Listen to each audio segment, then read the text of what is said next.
I've seen people that were just so obsessed with being effective they had no fun, and those people burn out. A lot of those people they're not doing anything now. Right. You know what I mean? Right. And I want to have fun. Like, I was excited about this because you've been always, whether I was calling you, asking you questions or anything, you've always just been so easy to talk to. Mm-hmm.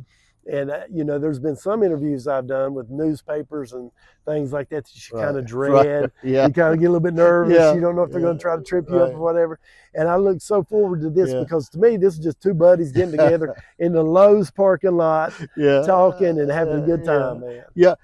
In speaking of interviews, one time I had a big TV station call me when I was over in War, West Virginia, had the studio. And so they called me and said, "We want to interview you." I thought, well, all right, I'm doing good. And they said, "We want to come over and do a little interview with you because we had the Christian TV station."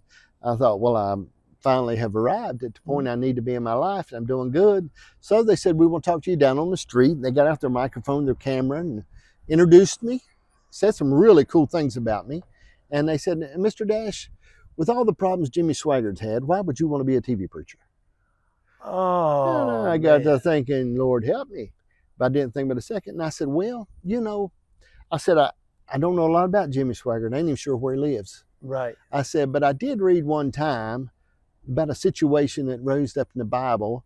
And Jesus turned to these people who had really done some things that wasn't nice and said, "He without sin, let him cast the first stone." My. And I said, I really ain't got no rocks in my bag. Do you?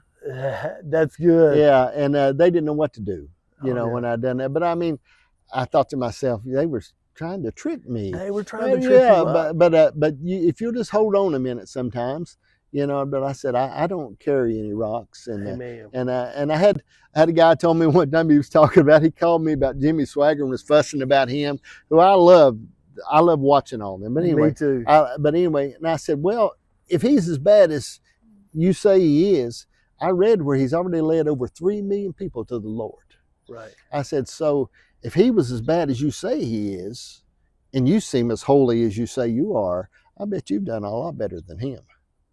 That's good. And so, you know, I said, he didn't want to talk about it after that. I said, well, you know, I mean, let's just narrow it down. I said, you got to be careful, man. I want to be so merciful, Barry. And a buddy of mine told me that was one of my problems. He said, you just think everybody can go to heaven. You're too merciful. I said, man, that's because I'm a little rough. Right. And I said, I really want mercy. Right. And if I want mercy, I'm going to have to give an awful lot. That's something I've always admired about you. You use people that have been broken by ministry. I've seen you do that throughout the years.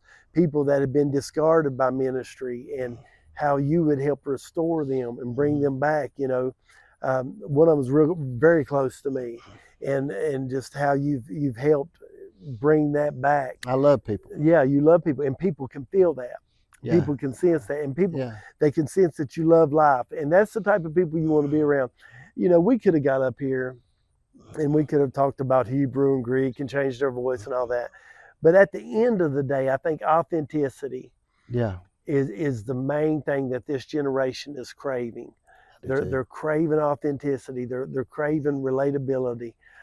When you and I grew up, the reason people wigged out so bad about Jimmy Swaggart is people made the mistake of thinking the man was perfect. Right. They forgot that he was a man, subject to like passions, just like as they are. And it rocked the body of Christ.